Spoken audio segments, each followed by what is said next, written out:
Olá, seja bem-vindo, seja bem-vinda ao Novo Mundo Convida, o seu programa que traz um conteúdo esclarecedor, que te ajuda a despertar para uma nova maneira de enxergar os desafios, em especial estes voltados à dependência de substâncias.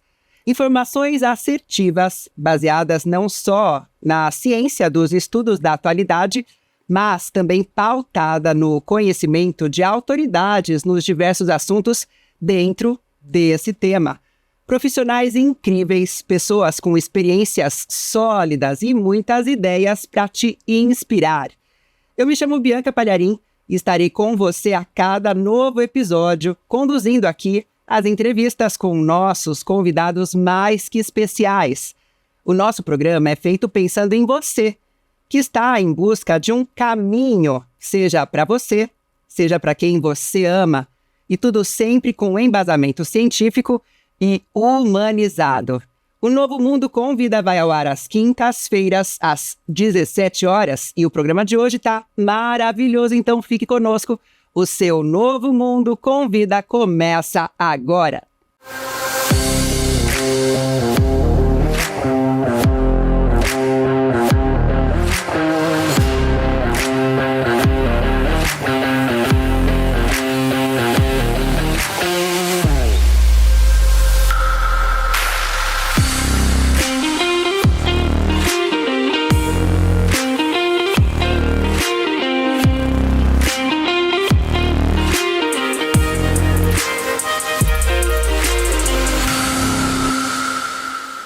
O programa de hoje traz esse mergulho profundo na mente humana, suas complexidades e também a jornada de recuperação e restauração do dependente e do familiar.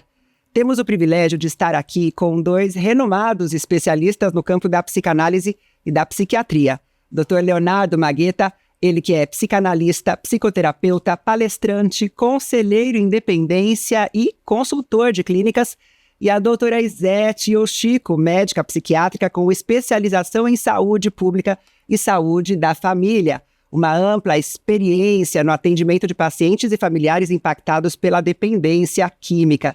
Seja muito bem-vindo, doutor Leonardo, doutora Izete. Que bom tê-los aqui conosco. Obrigado, Bianca. Eu agradeço a recepção e a gente vai trazer bastante informação da questão da dependência química pela linha da psicanálise, que é muito interessante.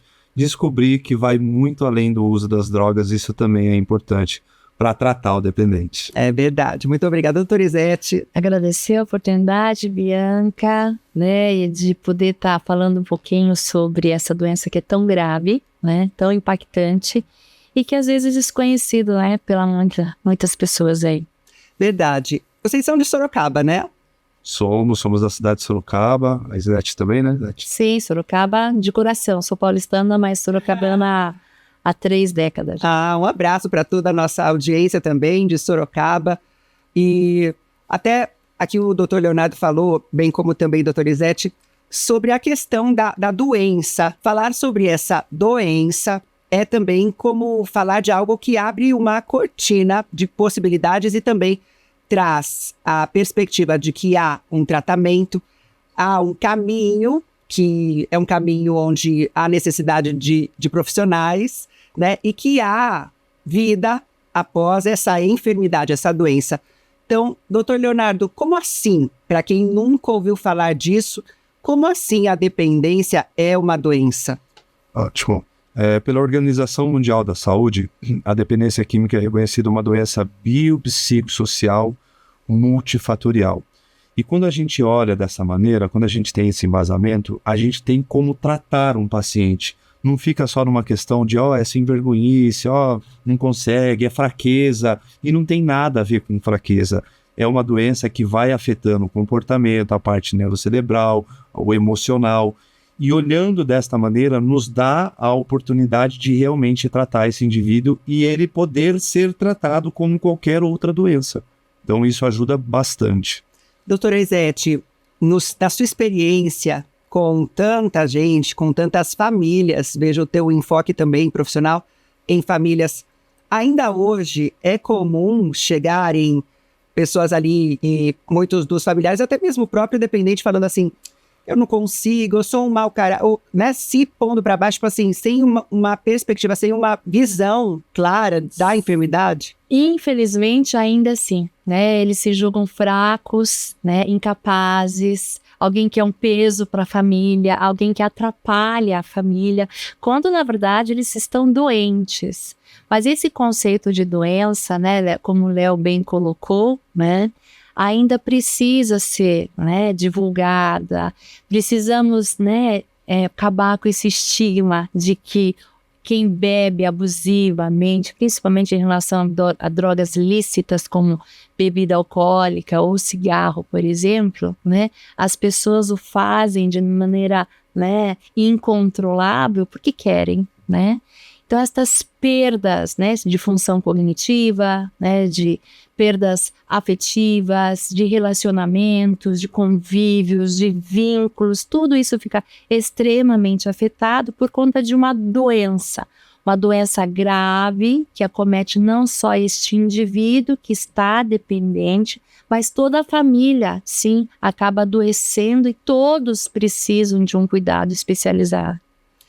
Diante de tantas substâncias, como há o álcool, há as drogas ilícitas, há também medicamentos, diante de tantas coisas que o ser humano ele consegue, né, se apegar e até mesmo vai desenvolvendo essa dependência, pela experiência de vocês, qual é, pelo menos numa perspectiva pessoal que seja, mas a substância que mais faz com que a pessoa busque ajuda?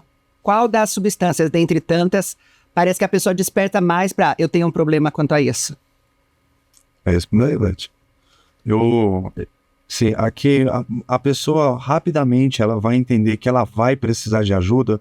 São drogas com mais potência, como o crack ou cocaína, mas a droga que mais é potente diante de todas é aquela mais sutil, que é o álcool.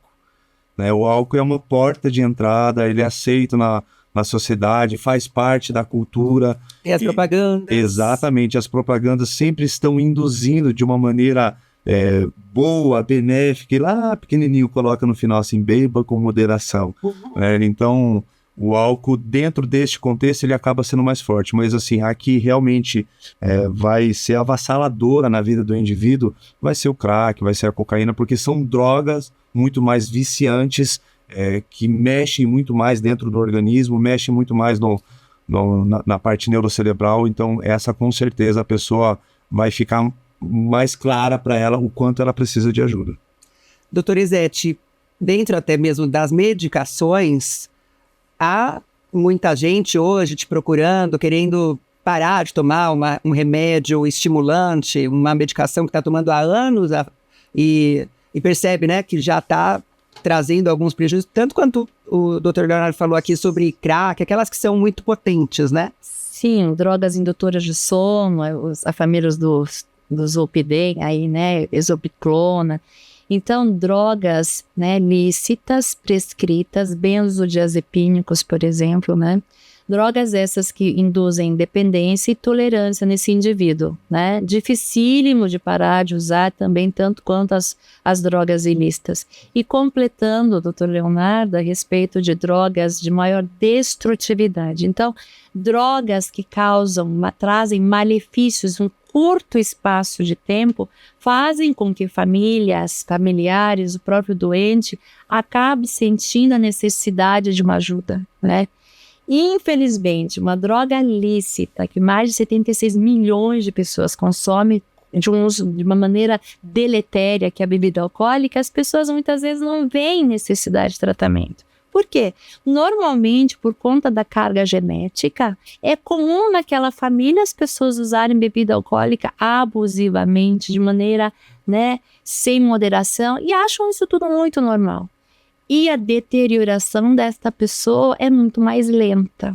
E quanto mais lento, mais difícil a pessoa procurar precocemente alguma ajuda. Até porque o familiar não vai percebendo, né? É tão gradual. O familiar, que é quem também muitas vezes precisa despertar e chacoalhar aquele ente querido, é tão gradual, a pessoa não vai percebendo, né? Poxa, meu pai aqui, né? Meu irmão tô vendo ele se afundar na bebida alcoólica. Fazendo uma colocação sobre isso, até o sistema de negação do alcoolista ou até mesmo da família é muito maior. Por quê?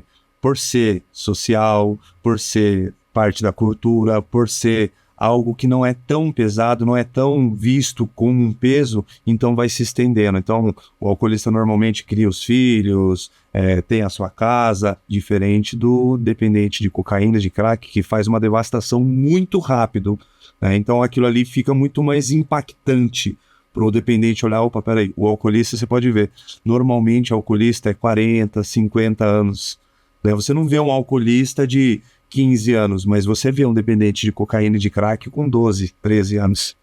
Uau, é de arrepiar.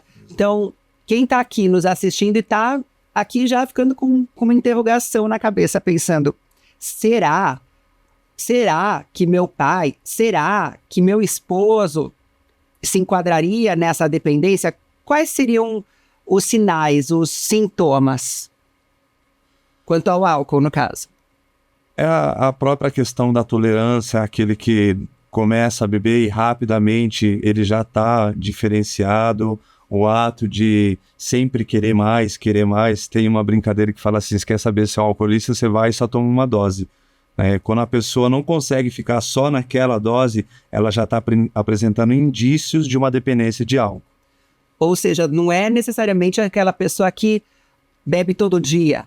Não exclusivamente. Se ela não precisa beber todo dia para ela ser um alcoolista. Às vezes ela bebe menos, mas é aquela pessoa que bebe e não consegue parar. Ela vai começar e vai indo, diferentemente do que a gente tem uma classificação até de usuário nocivo, usuário abusivo e o dependente, né? E esse usuário abusivo, de alguma maneira, ele já está satisfeito. Ele vai lá, ele bebe e fala, chega, o dependente ele não tem fim, né? Que é a questão do ponto da doença, que é a predisposição. É o ato de começar e não conseguir parar. Esse é o seu programa Novo Mundo Convida. Aí a gente vai agora para um rápido intervalo, mas não saia daí porque o programa está só começando e muitas informações relevantes que vão te ajudar esperam por você no próximo bloco. Programa Novo Mundo Convida volta já.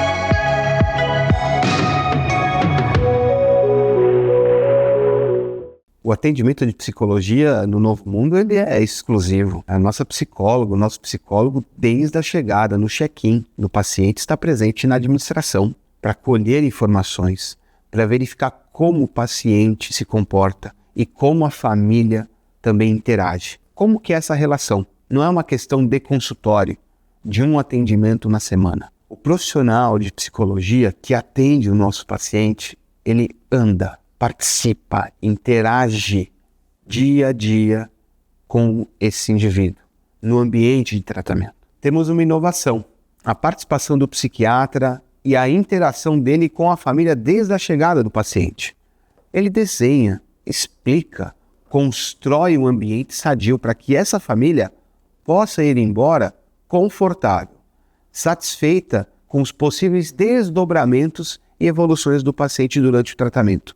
É claro, óbvio, haverá solicitações de exames, testes de neurologia, por exemplo, mas também haverá uma interação desse profissional, um acolhimento humano sobre a visão do que trouxe ele ao nosso tratamento. Sobre a nossa área de enfermagem, o setor farmacêutico, eu falo com muita tranquilidade porque a nossa enfermeira-chefe ela tem especialização em saúde mental, pós-graduada nessa área e trabalha há muitos anos aqui, inclusive a nossa responsável técnica.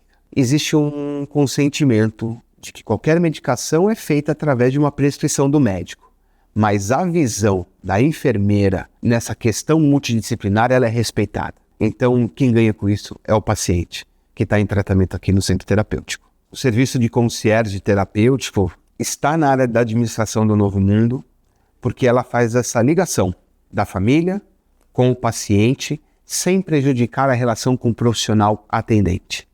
O paciente veio para cá para rever suas questões pessoais, para resolver angústias e ressentimentos, em terapia, em consulta, em atividades coletivas. Nos bastidores, a concierge, ela organiza, planeja e dá andamento a todas as demandas do nosso paciente.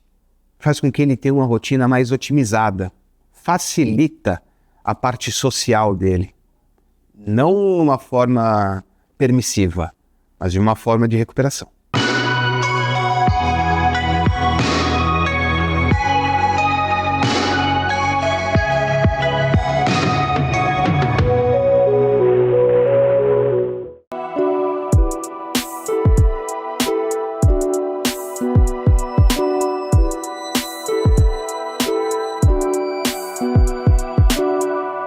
Quando você acessa o site Como Onde Trata, na busca de locais da onde, poder internar, da onde poder decidir o melhor tratamento e o local mais adequado, entrando em buscar locais, do lado direito você vai encontrar filtro inteligente. E tem várias opções, desde modelo de tratamento, que tipo de hotelaria que você prefere, se é quarto individual, duplo, a abordagem que você procura, faixa de preço, tudo isso vai facilitar na sua escolha adequada dentro do seu padrão, dentro daquilo que foi destinado para cuidar e tratar de uma pessoa que você ama muito, que é o seu parente que precisa de ajuda para a recuperação.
Programa Novo Mundo Convida, hoje recebendo 2 experts para te ajudar a enxergar o seu novo mundo com vida. Olha, temos aqui o Dr. Leonardo Magueta, psicanalista, psicoterapeuta, palestrante, conselheiro em dependências e consultor também de muitas clínicas. E também a doutora Izete Yoshiko, que é médica, psiquiatra, com especialização em saúde pública, saúde da família, muita experiência também no atendimento de famílias, de pacientes também, claro, todos impactados de uma forma ou de outra pela dependência química.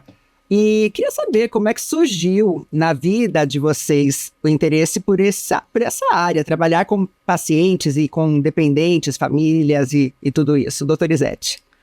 Bom, eu comecei a faculdade de medicina em Botucatu e lá foi uma história interessante. Psiquiatria entrou porque eu achava que medicina não poderia ser só examinar, apalpar o paciente, pedir exame, fazer diagnóstico e dar remédio. Eu achava que era muito mais. Aí conheci psiquiatria, que me apaixonei, e dentro da psiquiatria amei dependência química, porque eram pacientes que eram negligenciados, mesmo dentro da minha especialidade, né? Porque eu estou formada há 30 anos, então imagina 30 anos atrás, era muito maior estigma em relação ao usuário de álcool. Era um alcoólatra. Esse termo deixou de existir justamente porque ninguém idolatra álcool, né? Ele é um doente do álcool.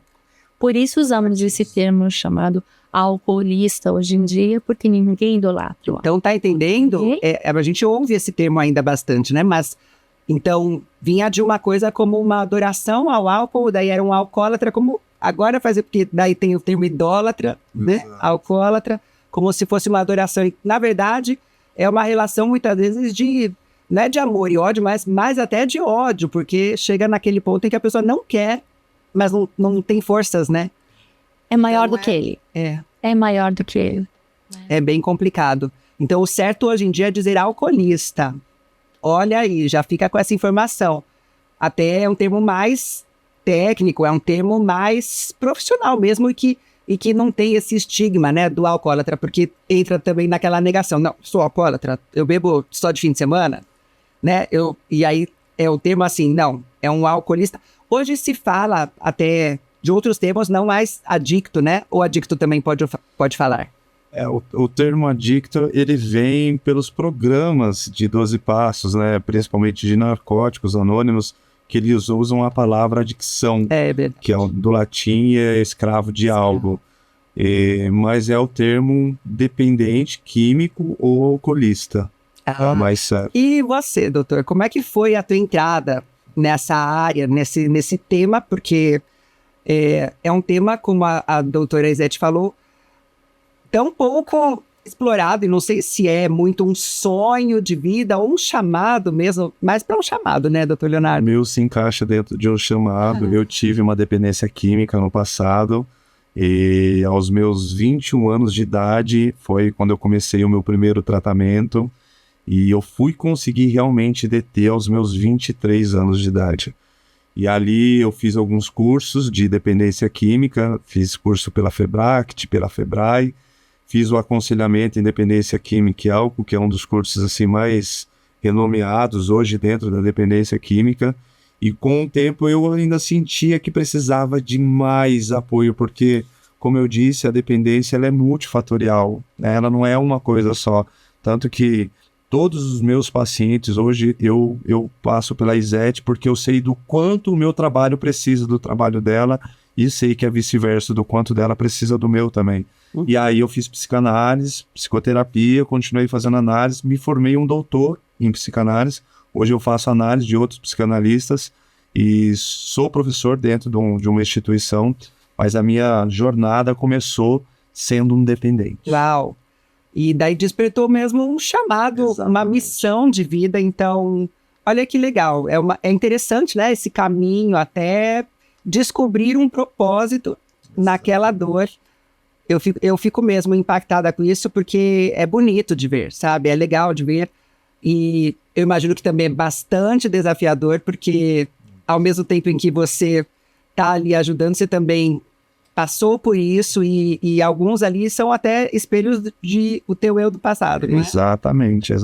Isso ajuda bastante, Bianca, porque tem toda a parte técnica, a parte científica, a parte que a gente estuda, mas como dependente, quando você também tem a vivência, isso ajuda demais. Tanto que antes mesmo de todos os tratamentos, né, a gente está falando lá de 1935, 40, onde os grupos de apoio, o maior elo terapêutico era esse, né, de um alcoolista para o outro alcoolista ou de um dependente para o outro dependente. E aí depois, com o tempo, a gente foi abrindo as portas para muitos mais estudos e ter muito mais entendimento, que vai muito além disso, né? Isso faz parte também, mas vai muito além disso. Mas com certeza é uma missão, e ter essa vivência também ajuda bastante dentro desse trabalho. Legal que vocês disseram também, compartilharam que trabalham juntos.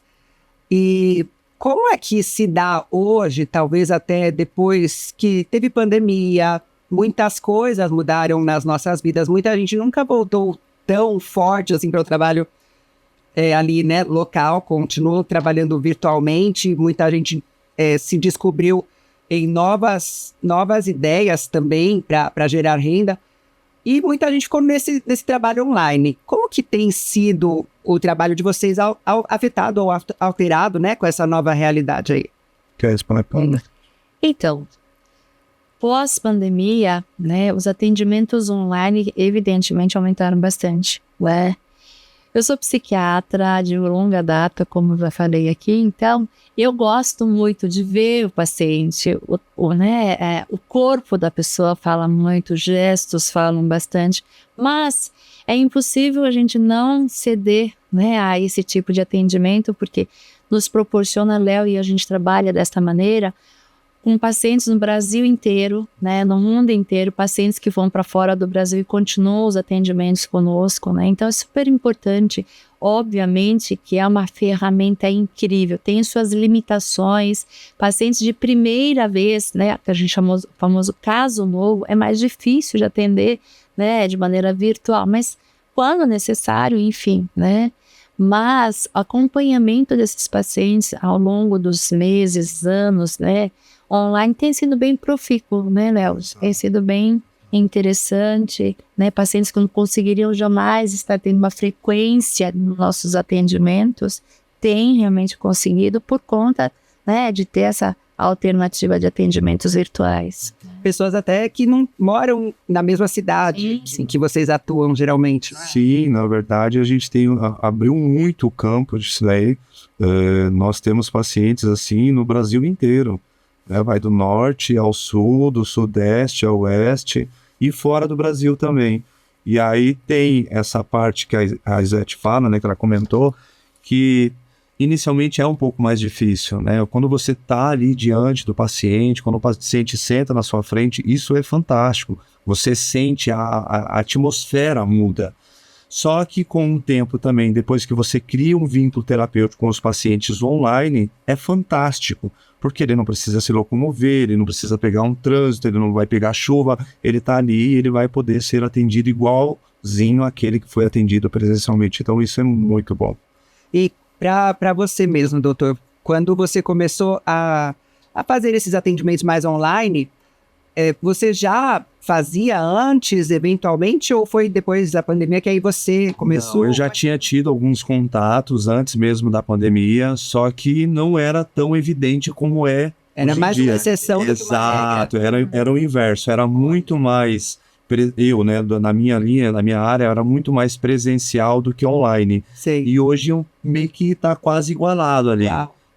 Tanto online quanto presencial, eles estão meio de igual. Então, depois da pandemia, começou a ganhar muito mais força. Então, de um lado, de uma situação negativa, se aconteceu uma coisa positiva. Hoje a gente atende, como eu disse, tanto no Brasil inteiro, até fora do Brasil. Estados Unidos, Portugal, Espanha. Eu tenho alguns pacientes que... E aí, reforçando, todo paciente que passa comigo para buscar o aconselhamento e dependência química, para buscar a parte da psicanálise, eu acesso a Izete. Então, eu encaminho todos os meus pacientes, porque, como eu disse, é um conjunto.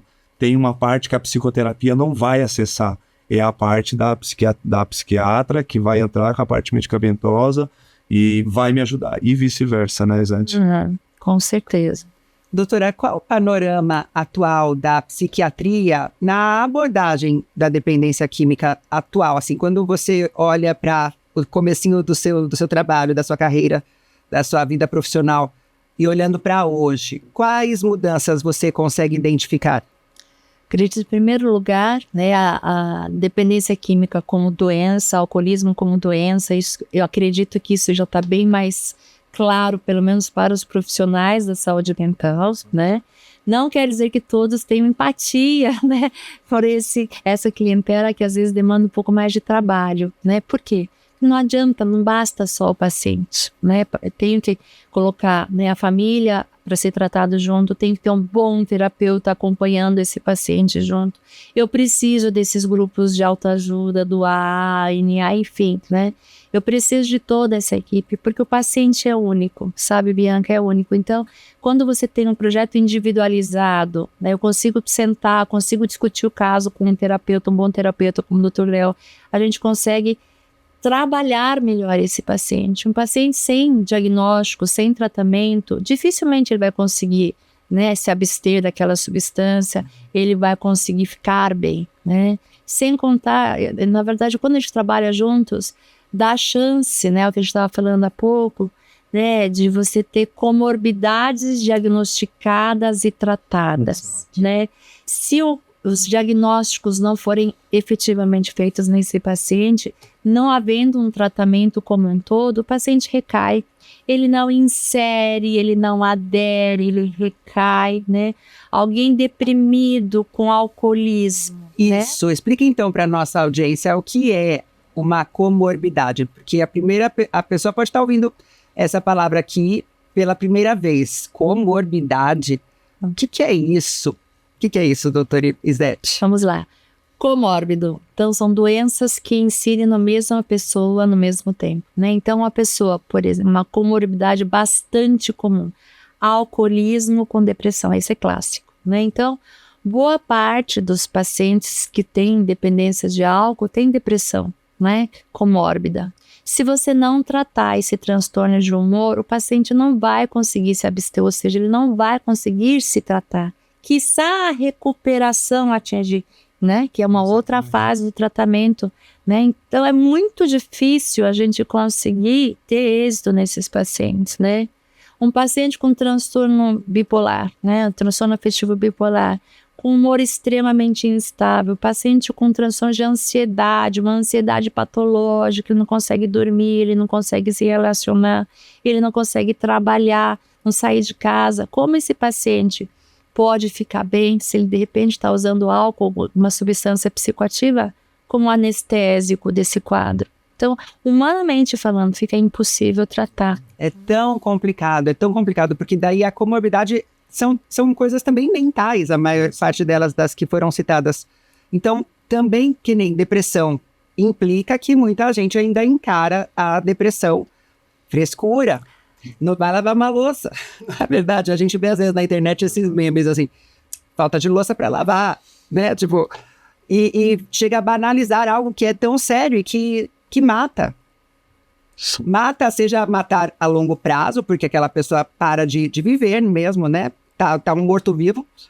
Seja a morte mesmo por outras coisas piores, até talvez, não sei se tão pior, mas, né? Aquela morte abrupta que é a do suicídio. Exato.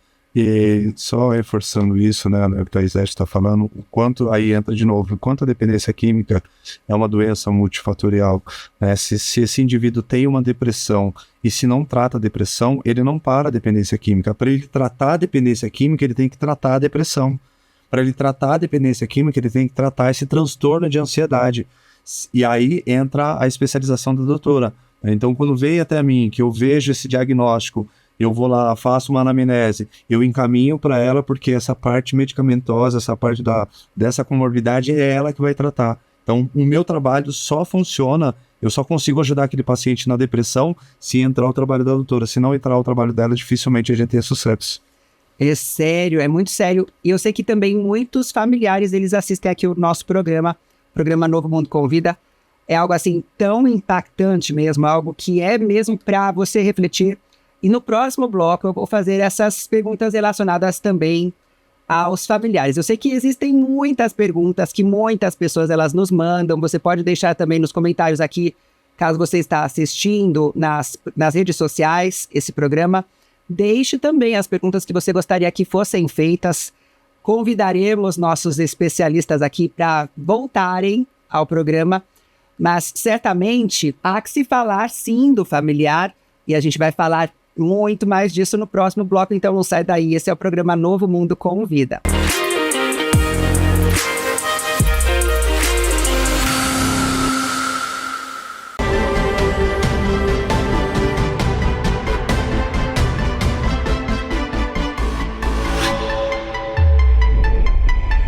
O que acontece em relação à estrutura de tratamento hoje de dependência química, ela está 70%, 80% hoje privatizada.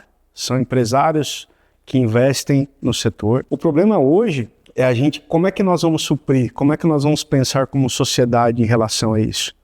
Como é que eu vou conseguir internar aquela pessoa que está na Cracolândia num hospital? Eu tenho leito, eu tenho tratamento para isso. O que a gente tem hoje disponível? O CAPS-AD. Só que o CAPS-AD, ele é um sistema, para mim, que funcionaria como triagem e encaminhamento.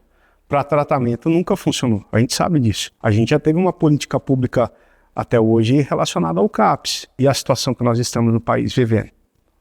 O resultado está aí. Não precisa ter uma bola de canto. Não estou inventando dados, os dados estão na rua. Todo dia a gente assiste o Jornal Nacional e vê o que acontece. Vou dar um exemplo para vocês do estado de São Paulo, que a gente tem o Hub de cuidados. O Hub, ele é um mecanismo em que o usuário, ele fica próximo à Cracolândia, aqui em São Paulo. O próprio usuário procura e ali sim é uma triagem, ele é encaminhado ou para uma instituição governamental ou não. Então eu tenho uma soma de interesse, tanto público como particular. Mas eu estou trabalhando numa política de abstinência. E, infelizmente, é o que a sociedade, hoje a gente vem um caminho contrário. É da liberação, é da tudo pode. Não é tudo pode. A gente não está preparado como sociedade para liberar a droga no país.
Praticar jiu-jitsu é benéfico para a saúde física e mental, proporcionando bem-estar e uma mudança positiva na vida daqueles que praticam esse esporte.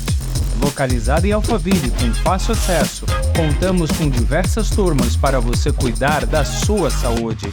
Junte-se a nós e venha fazer uma aula experimental totalmente gratuita. Alpha Team Demir Maia Jiu-Jitsu Alphaville, a sua qualidade de vida começa aqui.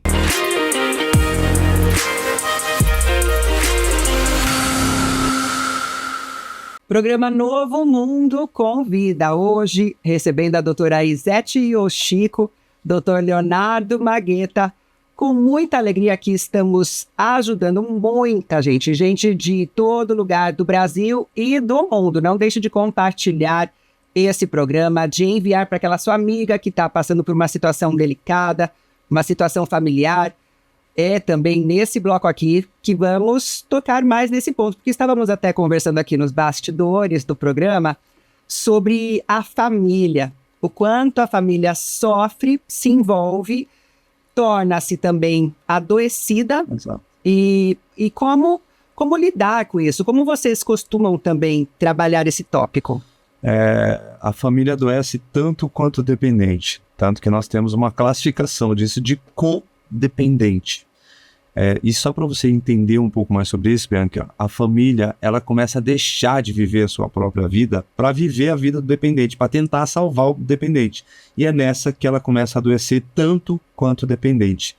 E é interessante que até alguns padrões de comportamento começam a se tornar parecido. Então, um exemplo, o dependente, ele nega a princípio a sua dependência. O codependente nega a dependência do dependente. Olha só. Uau, E isso também vai ter que ser tratado. De novo, dependência química é uma doença multifatorial. Quando a gente vai tratar de um dependente, dentro do aconselhamento em dependência química, nós também temos que tratar do familiar. Dificilmente nós conseguimos resultados só tratando do dependente.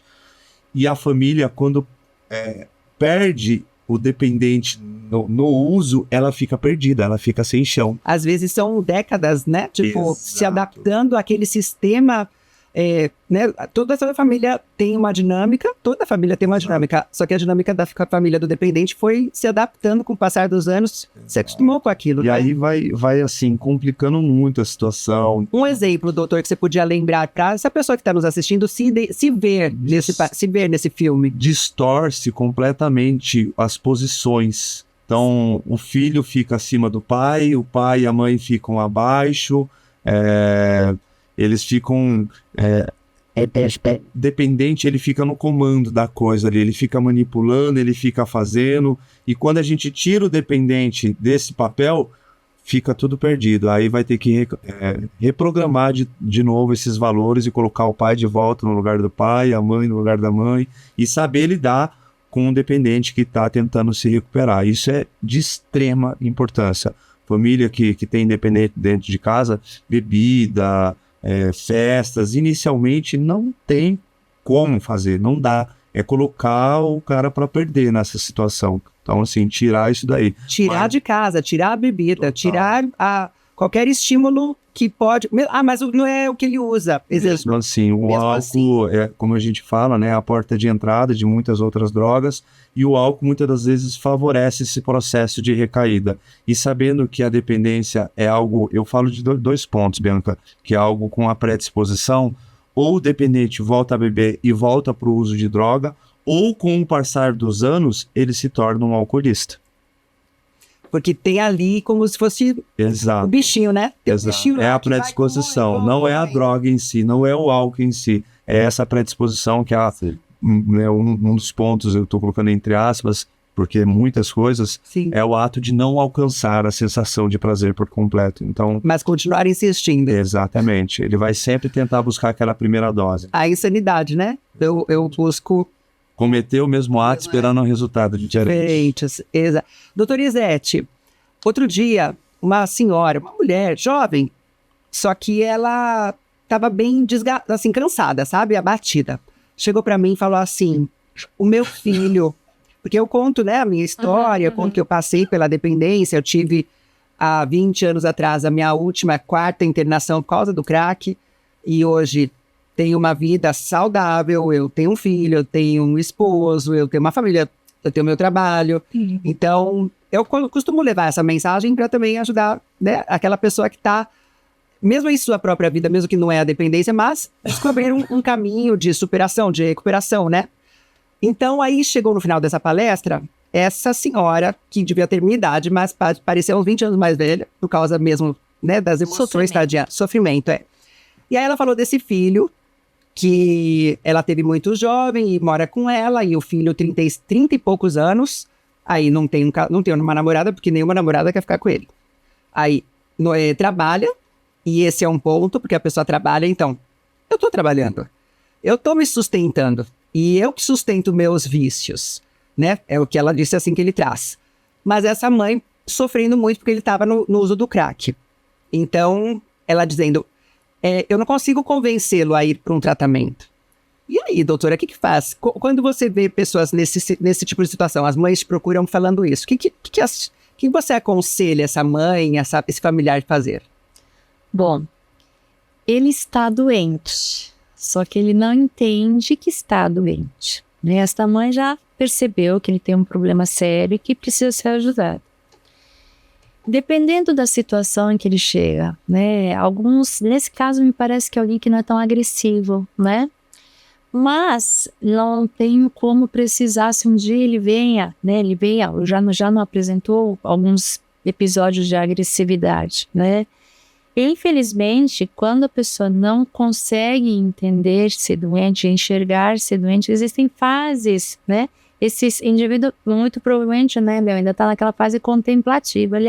Os outros estão falando, eu uso uma pedrinha aqui, outra ali, eu banco o meu consumo, eu ainda estou trabalhando, mas não tem noção da qualidade do trabalho, né? Como é que está esta... É como se ele tivesse a ilusão do uso recreativo, né? Isso. Será que ele não está sofrendo de um presenteísmo no trabalho? Ele está lá, mas está produzindo muito pouco. Né? Então, assim, está sim sendo comprometido na sua função laboral também, né? Creio que tem que conversar com essa pessoa, trazer outros profissionais, né, amigos. Eu sempre pergunto, se não tem um amigo que ele consiga ouvir, não tem outro parente que tenha alguma ascensão sobre ele, e o convença, de repente, a procurar uma consulta, um grupo de autoajuda, para ele começar a minimamente ficar incomodado com esta situação, incomodado, pensando talvez tenha realmente algum problema. Esse é um caminho, não? Outro caminho, se o paciente efetivamente começar a ter episódios de agressividade, perdas mais importantes, colocar em risco a vida dele ou de outrem, aí muitas vezes se faz necessária uma internação, né, desse indivíduo, algumas vezes de maneira compulsória, quando a pessoa realmente não tem noção, né, do nível, da gravidade do quadro que ele se encontra. Durante a internação, a gente faz esse trabalho de conscientização, né? Existem equipes muito boas de serviços extremamente renomados que fazem esse trabalho fantástico, né? Onde a gente traz de volta uma percepção mais saudável deste indivíduo e aí a gente trata, né? A gente tratar e fazer a pessoa ficar totalmente sem usar a determinada substância. E aí sim a gente vai para o próximo processo, né? Uma contínua, evidentemente, da recuperação, né? Você é alguém que está recuperada, né, Bianca? Então, passou por esse período de tratamento seguido de recuperação, né? Voltar a ter uma vida, né, laboral, afetiva, relacional. Então, você tem marido, tem filho, tem trabalho, né? Tem seu hobby, tem seus amigos, tem a sua religião. Tudo isso faz parte de um pacote, né, do ser humano, chamado felicidade, né? E aí o indivíduo perdeu a noção. Alguém que está usando pedra de crack, ele perdeu a noção disso. E a gente... Ele sem perceber, está preso naquele ciclo em... A recompensa é o uso, né? A questão de bater o efeito da droga, que nunca mais, como o Dr. Leonardo disse, não vai voltar àquela primeira experiência. Mas é uma busca incessante de eu quero aquele... É o cérebro buscando isso. Como que é, neurologicamente falando? O cérebro, ele quer aquele torpor. Ele deseja experimentar aquilo de novo. Como que a gente pode até explicar para essa pessoa que está... Para aprender também, né, gente? Queremos aprender e também entender o que está acontecendo ali, na cachola do nosso ente querido, do nosso amado, para poder ajudá-lo melhor, explicar até as coisas melhor. Existe um centro de recompensa no cérebro da gente que é retroalimentado cada vez que a pessoa usa aquela substância. Só que, infelizmente, tem um fator chamado tolerância, né? A cada uso, o indivíduo vai ficando bastante tolerante a esse efeito que inicialmente, no primeiro momento de uso, você teve um determinado efeito que não vai ter mais à medida que você cada vez desenvolve esta tolerância. Não bastasse isso, vem a dependência, porque se você pega uma droga de ação mais curta, como é o caso do crack, a chance dele ficar tolerante e dependente é muito mais rápido, né? E a gente volta àquele ponto, né? Drogas mais deletérias. Quanto mais rápido o efeito, fugaz é o efeito do torpor, do bem-estar, né? A gente não se ilude, ninguém usa droga porque só tem coisas ruins da droga, enfim, né? Evidentemente, o cérebro do ser humano, né? Nesse centro de recompensa acionado, ele está buscando este efeito euforizante, né, anestesiante, enfim, ele vai estar o tempo todo querendo buscar este efeito, ou minimamente o alívio de um desconforto que a falta de uma substância, né, durante o período de abstinência, esse indivíduo sente. Ou seja, o caminho, ele tem muitas nuances, ele tem também obstáculos e chegar até esse ponto em que você vai poder dizer, puxa, eu estou vivendo a recuperação, ou meu ente querido também está em recuperação e por isso também eu fico feliz. Agora, independentemente dele, você familiar, buscar a sua própria ajuda, a sua forma de perceber o teu sonho, teus objetivos, teus projetos, não abandonar-se por completo. É claro que ninguém vai dizer assim, é fácil falar, né? É fácil falar, você tem que viver a sua vida, seu filho é seu filho. Pois é, meu filho é meu filho. Como é que eu vou esquecer isso? Como deixar isso de lado? É claro que não dá para... segue sua vida.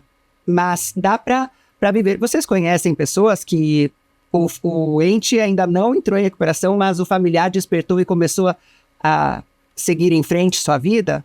Apesar da dor né, daquele ente querido? Vou até responder com uma situação própria. Lá atrás, quando eu tive a minha dependência, meu pai ele tentou me ajudar e tentou uma vez, tentou duas, não deu. Até que ele conheceu uma pessoa que falou para ele, olha, você tem que deixar o teu filho seguir a vida, seguir o caminho errado dele para ele aprender. E foi que realmente o meu pai falou, olha, não dá mais, eu tô morrendo junto com você e eu vou deixar você seguir o teu caminho. E a partir dali que eu comecei realmente a arcar com todas as consequências da minha dependência, da minha doença, começou a doer muito, ele com certeza também doeu nele, mas foi o que me despertou. A hora que eu senti que eu não tinha mais aquela coisa de papai, de mamãe, o negócio é com você. Foi aonde realmente deu uma despertada tanto nele quanto em mim como dependente, né? Aos meus 23 anos de idade, eu falei, eu preciso fazer algo diferente. Então, eu vejo muito isso, assim, porque tudo a dependência, Bianca, é algo muito individual, tá? Não tem uma receita de bolo. Lógico que tem muitas coisas parecidas, né? Mas não tem uma receita de bolo. Cada um é cada um, cada sistema familiar é um sistema, e eu vou ter que atuar dentro disso. Então tem família que vai precisar dar um chega para lá. Tem família que vai precisar acolher mais um pouco. É nessa hora que o profissional especializado vai entender essa dinâmica e vai ajudar tanto o indivíduo, o paciente, quanto os familiares. Veja a ênfase em especializado, porque existem muitas pessoas palpiteiras, os achólogos, os achologistas. Estes não são especializados, então procure sim pessoas especializadas. Você vai ver também aqui o Instagram do Dr. Leonardo, da doutora Isete. Siga, acompanhe. Vocês olham seus inbox também, suas mensagens. Sim. Então, tá aí, ó, mande seu alô. Quem sabe você passa numa consulta online e olha, o bate-papo aqui tá tão gostoso. Eu ficaria por horas, mas tô aqui recebendo a mensagem de que nosso tempo está acabando. Então, quero primeiro agradecer muitíssimo pela generosidade com que compartilharam aqui tantos conhecimentos. Eu sei que são informações transformadoras. O pessoal aqui deve ter aproveitado muito. E queria encerrar pedindo que deixassem uma mensagem aqui para o nosso espectador. Pessoal, dependência química é doença. Tenham esperança. Vale a pena tratar. Busquem ajuda. Eu queria trazer uma frase que diz assim, que é do Mário Sérgio Cortella por cima, que seja pro dependente, seja pro codependente, faça o seu melhor, enquanto você não tiver condições melhor, para que quando você tenha condições, você faça melhor ainda. E assim nós chegamos aqui ao final deste programa. Eu sei que você gostou, então compartilhe com as pessoas que você ama nas suas redes sociais, pega esse link aqui, manda para o Facebook. Se você não está assistindo na rede social, mas gostou, procure lá, Novo Mundo Convida, no YouTube. Siga também no Instagram, acompanhe, compartilhe, divulgue para as pessoas que você conhece. Toda semana aqui um bate-papo diferente com muitas informações relevantes e transformadoras para você. Obrigada pela sua companhia, fique com Deus, até a próxima. Tchau, tchau.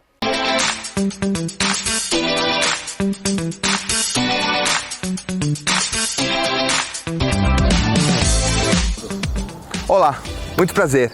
Eu me chamo Francisco Zanetti, sou gestor comercial do Novo Mundo Centro Terapêutico e gostaria de apresentar a vocês a nossa equipe multidisciplinar e a nossa infraestrutura.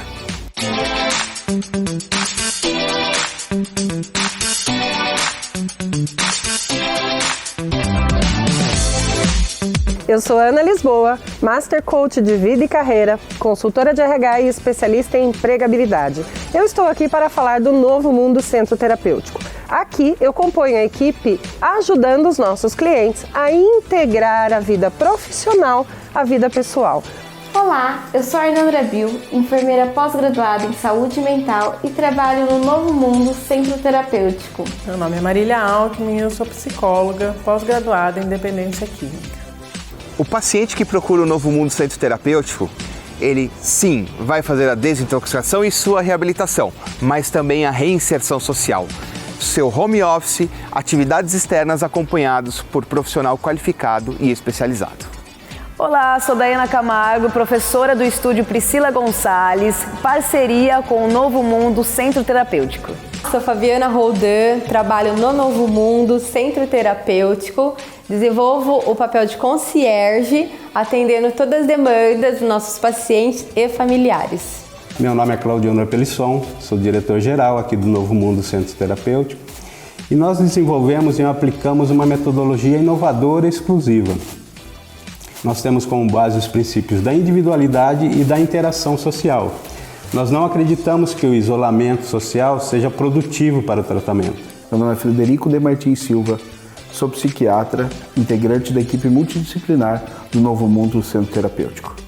Meu trabalho é acolher os pacientes prejudicados pelo uso abusivo de substâncias e apresentar meios e formas para o desenvolvimento pessoal e sua reabilitação. Eu sou a Graciela Fraga, nutricionista, pós-graduada em Nutrição Clínica Funcional e componho o quadro multidisciplinar da Novo Mundo Centro Terapêutico.